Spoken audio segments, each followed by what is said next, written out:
It is the week of the January blues, and it sure feels like it.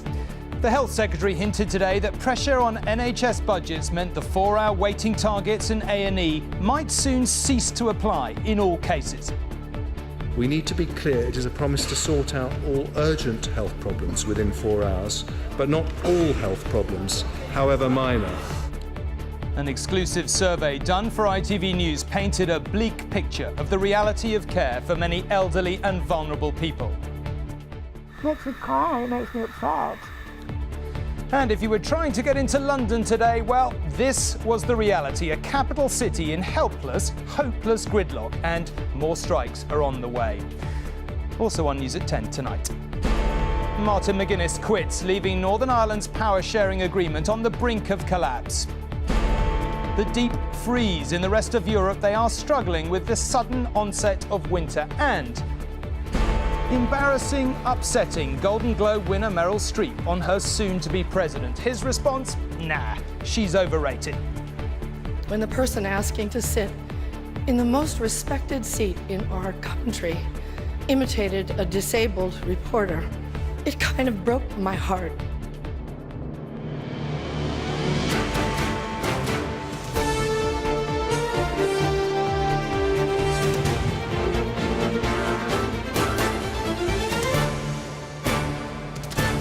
This is ITV News at 10 with Tom Bradby. Good evening. I'm tempted to say that 2017 has to get better, but it is slightly that time of year. In any event, until today, it's always been one of the guiding yardsticks, indeed principles of our NHS, that, insofar as it's possible, we should all be seen within 4 hours in A&E.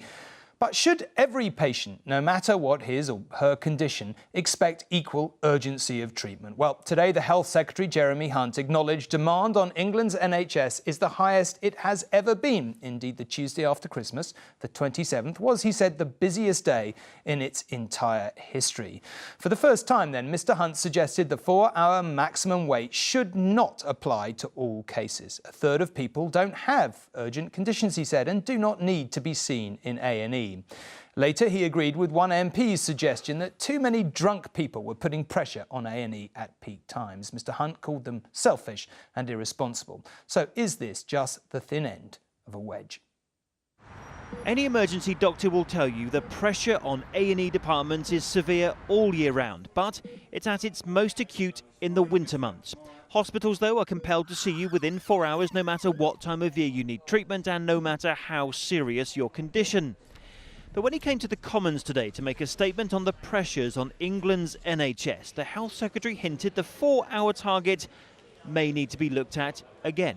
Looking to the future, it is clear we need to have an honest discussion with the public about the purpose of A&E departments. If we are going to protect our 4-hour standard, we need to be clear it is a promise to sort out all urgent health problems within 4 hours, but not all health problems, however minor. Is he now really telling patients that rather than trying to hit that 4-hour target, the government is now in fact rewriting and downgrading it? So why might the government be looking again at the 4-hour target? In 2011, weekly A&E waits hit the target each month, but since then it's deteriorated, missing the target during 4 months of 2013, 11 months of 2015, and in 2016 they failed for each and every month for which we have the data. And the pressure on hospitals is showing. Nottingham University hospitals went back on black alert today, the highest pressure level possible. In both Hull and Leeds, routine operations are being postponed, and in Croydon, a children's ward is being used to treat adults.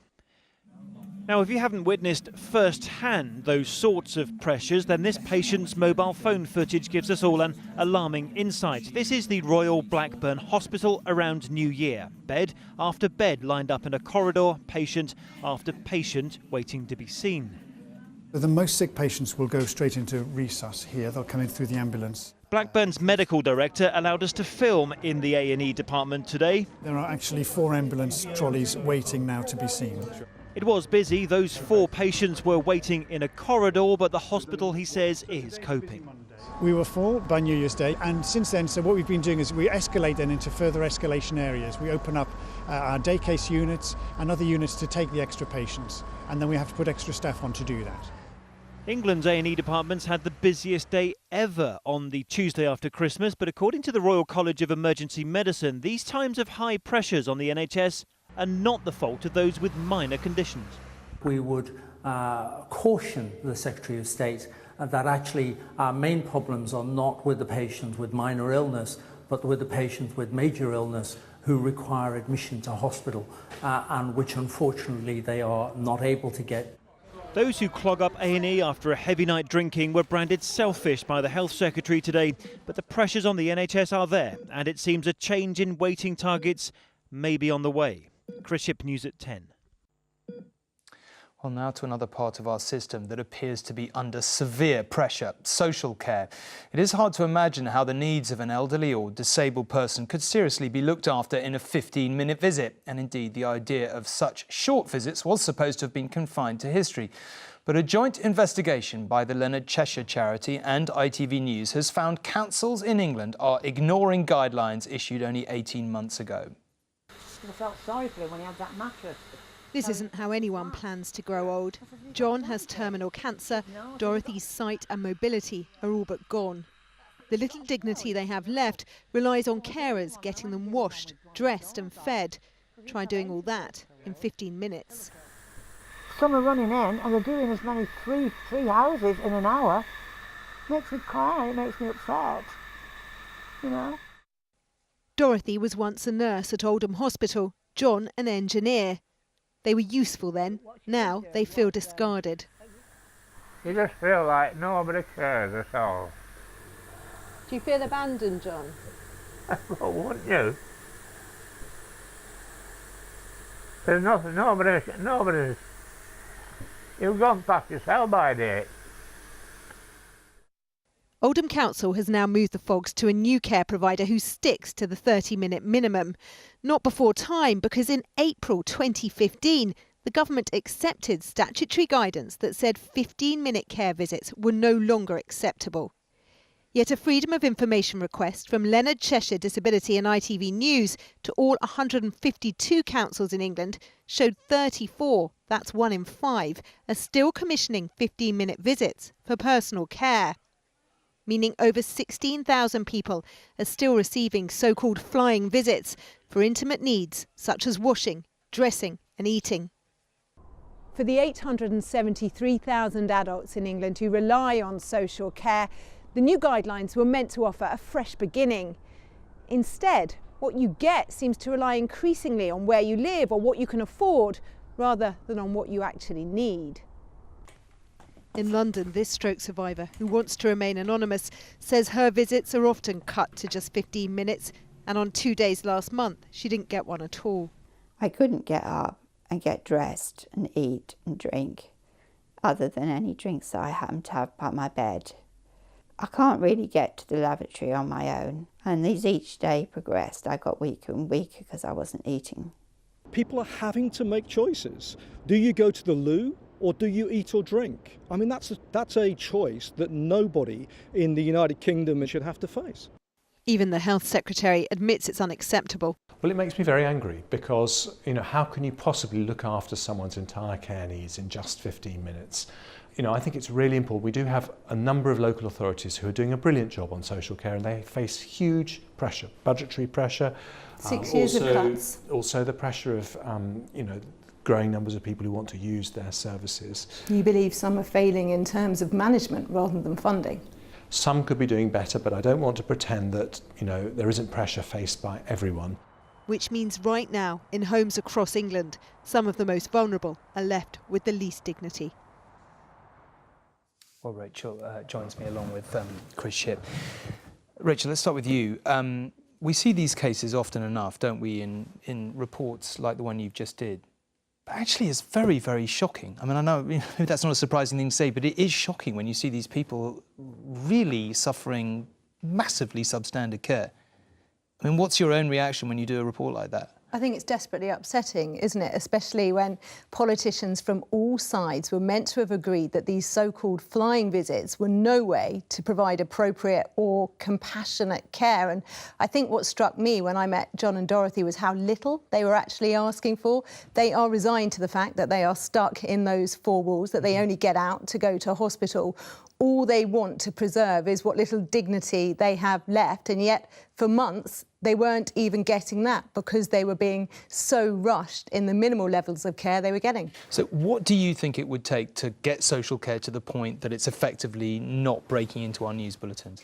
I think many experts believe, and I would agree with them, that the only way to solve this now is to have a single ring-fence budget for both health and social care. Yes, our NHS funding is protected, but because social care isn't, we are 6th out of the 7 G7 developed nations when it comes to the amount of our gross domestic product that we spend on healthcare as a whole. And I can't see anything changing, despite the government's Better Care Fund, which was meant to put £4 million extra into better care at home, despite the fact that local authorities are allowed to raise council tax by 3% to help care for people in their homes.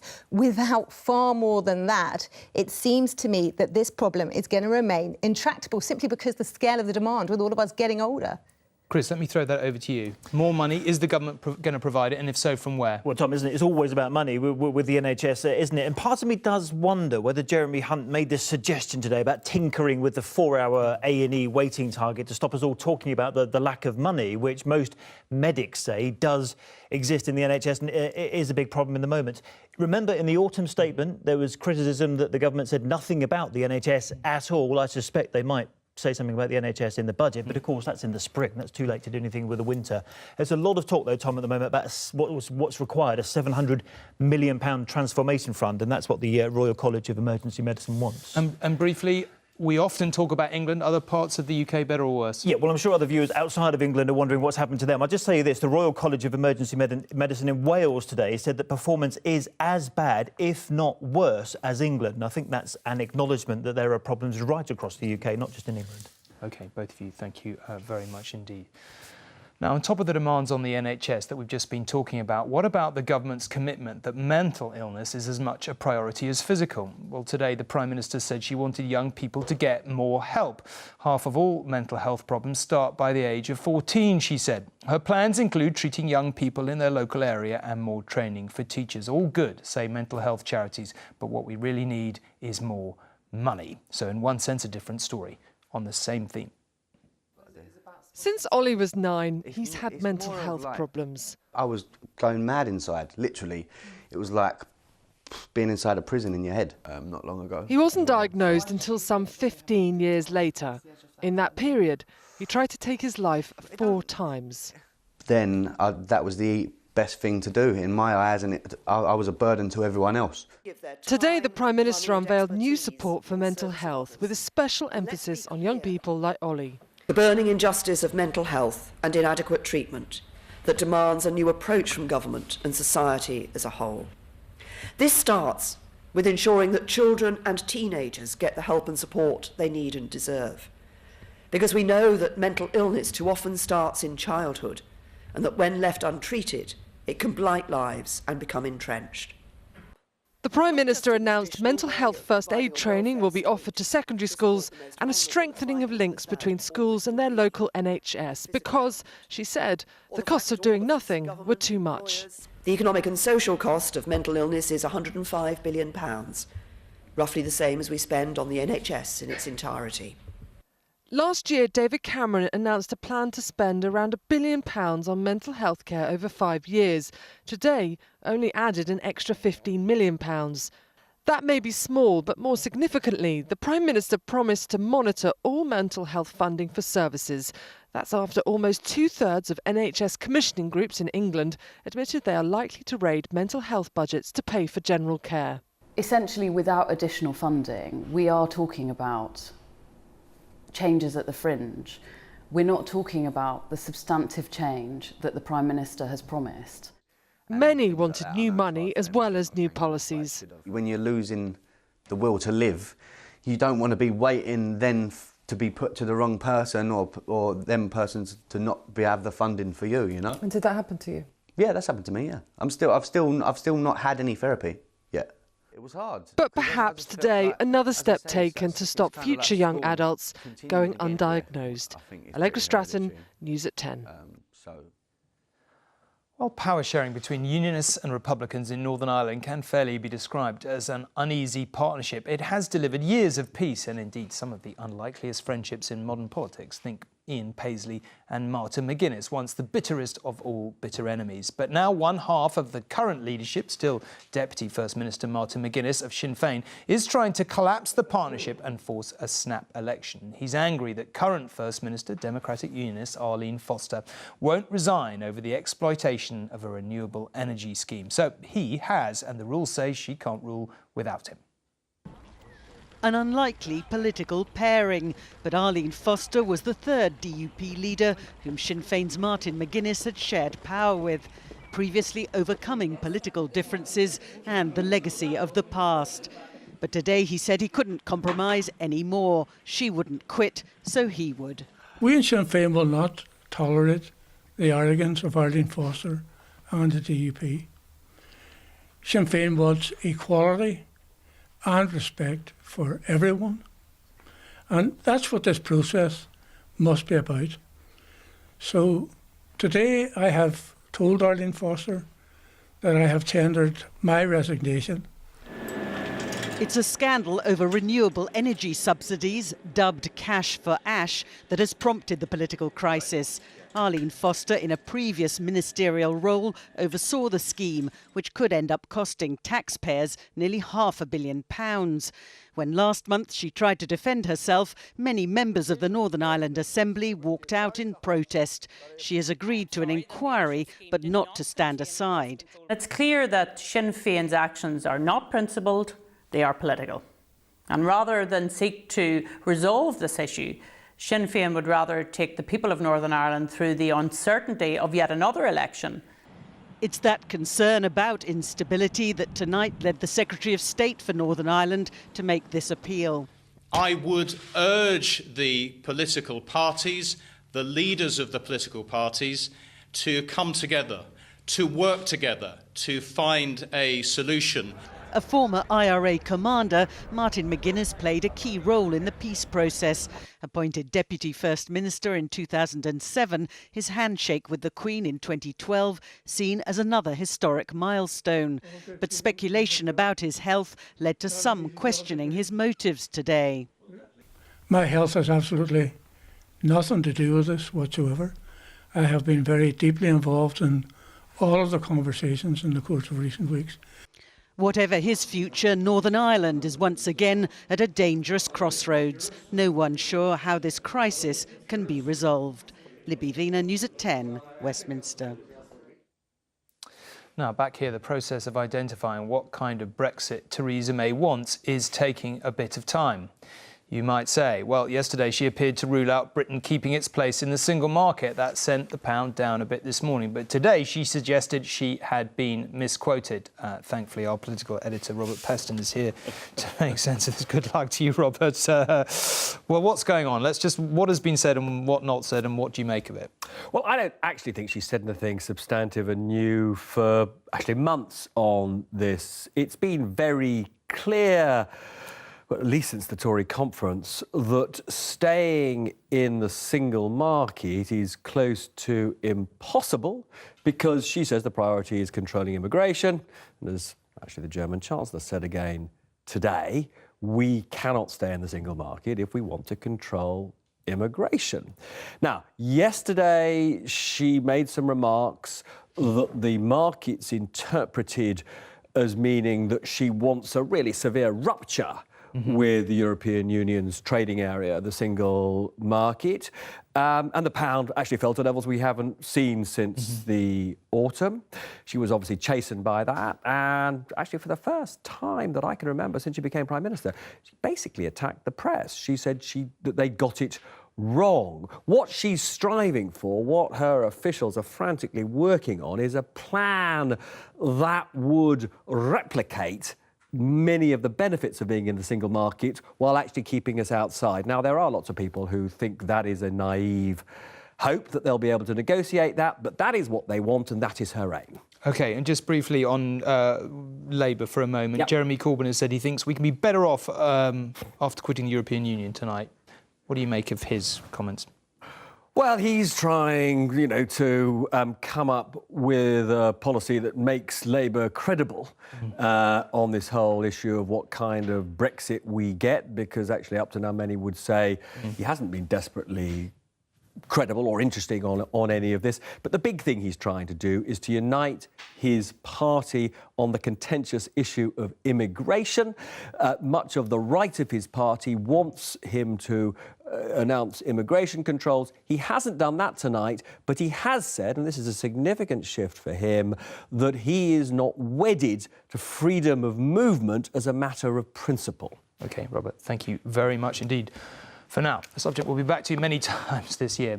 Now, if you were walking around London today, and if you were in London, you probably were walking, you might have had a few questions. Why is everyone still sitting in their cars when none of those cars are actually moving? Or more prosaically, how did one of the great capital cities of the world grind to such a pathetic total halt? For many of you who live somewhere else, this is probably a little beside the point, but you'll see what we mean, because for hundreds of thousands trying to get in and out of the capital today, it was a very bad day. Almost half the tube stations in London were shut as the result of the strike. Many still are. Some people switched to pedal power. Demand for the capital's cycle hire scheme was up nearly 150%. And a bit of a drop in the ocean, it's true, but 150 extra buses were doing their best to deal with the overflow from the underground. For many in the capital, this morning's commute was a slog. Across much of central London, the tube was at a standstill. Other forms of transport were overwhelmed. World landmarks like Parliament Square gridlocked. It left many with no choice but to walk. And Britain's busiest station, Clapham Junction, was closed due to overcrowding. Overground trains, unaffected by the strike, were told not to stop as tempers frayed inside. Passengers will know how platforms are overcrowded, how trains are overcrowded. There's more and more. There's 5 million passengers a day in London Underground, and they've cut 800 frontline staff. We want those frontline staff put back. This strike shouldn't have taken place because progress had been made. The way to resolve differences is around a table amicably, rather than causing this misery to millions of commuters. Today was a day when silence descended on some ticket halls as people emptied out into the rain to make the best of it. I'm not without some sympathy, even though it's making our life difficult because we've got a hospital appointment. Ticket office closures is a big issue, and I think safety on the underground is a big issue, so we've got to take it seriously. Have you got sympathy for the tube workers? No, none whatsoever. Well, the tube network was supposed to reopen at 6 o'clock this evening, but these commuters have just been told there'll be no trains here until tomorrow morning. Combined with atrocious weather tonight, it was about as bad as a Monday can get. Dan Rivers, News at 10, Central London. Now, if it wasn't so deadly, the extreme cold that has taken hold in Europe could best be described as spectacular. The Danube frozen in places, snow on the Greek islands. But the number of dead across the continent has risen above 20, with half of those in Poland. Sally Lockwood reports. Heavy snowfall and freezing temperatures have come as a shock to southern Italy. And as it sweeps Europe, it's claiming lives. At least 8 people have died in Italy alone, the homeless most at risk. And the now frozen fountain in St. Peter's Square reveals the extreme cold. In Greece, refugees on the island of Lesbos are even more vulnerable than before. Their makeshift homes shelter from the snow, but little comfort from the cold. Refugees in Serbia huddle round a fire in sub-zero temperatures, perhaps warmer out here than in the abandoned warehouse where they sleep. Turkey hasn't escaped either, with accidents on the now treacherous roads and hundreds of flights cancelled. Istanbul's iconic blue mosque now dusted in white. Well, I have born and raised in Istanbul, and I don't remember seeing a snow like this ever in my life. It, of course, does affect the work and all. Like, it makes it very difficult for the transportation, and the public transportation is basically not working, and most of the roads in Istanbul are shut down. In Poland, at least 12 people have died as its temperatures plunged to below -20. The Vistula River in Warsaw now covered in ice. And in Romania, the Black Sea has frozen for the first time in 5 years. From here, the icy temperatures and snowfall stretch as far as Belgium. And an Arctic blast is forecast in Britain by the end of the week. Sally Lockwood, News at 10. In what is arguably a new golden age of television drama, Hollywood's Golden Globe Awards have given plenty of recognition to British productions. Claire Foy, who plays the Queen in the Netflix series The Crown, was Best TV Actress, and the series itself won a major award. Tom Hiddleston, star of The Night Manager, of course, was Best Actor in a miniseries. As for films, it was Hollywood's own musical La La Land, out soon in the UK, that picked up the most awards, a record-breaking 7 in fact. But in what some of Mr Trump's critics might call political La La Land, the president-elect has picked a Twitter fight. Yes, another one with Meryl Streep. It is fair to say she had a go at him first when she picked up her Lifetime Achievement Award, but he hit back, calling her one of the most overrated actresses in Hollywood. There has never been any doubt that Hollywood stars are lined up in opposition to Donald Trump's presidency before it even begins. And at the Golden Globes last night, Meryl Streep called for American artists and actors to stand up to the man she calls a bully, citing one incident in particular. But there was one performance this year that stunned me. It sank its hooks in my heart. The performance she was referring to was this. See this guy, I don't know what I said, I don't remember. Donald Trump allegedly mocking a disabled reporter, though the president-elect denies that was his intention. It kind of broke my heart when I saw it, and I still can't get it out of my head because it wasn't in a movie, it was real life. And this instinct to humiliate, when it's modeled by someone in the public platform, by someone powerful, it filters down into everybody's life because it kind of gives permission for other people to do the same thing. Disrespect invites disrespect. Violence incites violence. To that, America's famously thin-skinned incoming president tweeted, Meryl Streep, one of the most overrated actresses in Hollywood, doesn't know me, but attacked last night at the Golden Globes. She is a Hillary flunky who lost big. Streep certainly supported Mrs. Clinton, even appearing at the Democratic convention, never hiding her political convictions. Because Hillary Clinton will be our first woman president. Well, we can end this nightmare before it begins. Many other Hollywood names were similarly confident in the outcome. There's not going to be a President Donald Trump. That's not going to happen. And Robert De Niro took it one stage further, appearing in this anti-Trump ad. He's a national disaster. He's an embarrassment to this country. He talks how he wants to punch people in the face. Well, I'd like to punch him in the face. What a contrast with the love affair that Hollywood has had with the Obama White House. 4 years ago, at his second inauguration, Beyoncé was the star performer. But at Donald Trump's inauguration here on Capitol Hill next week, very few prominent musicians will be appearing.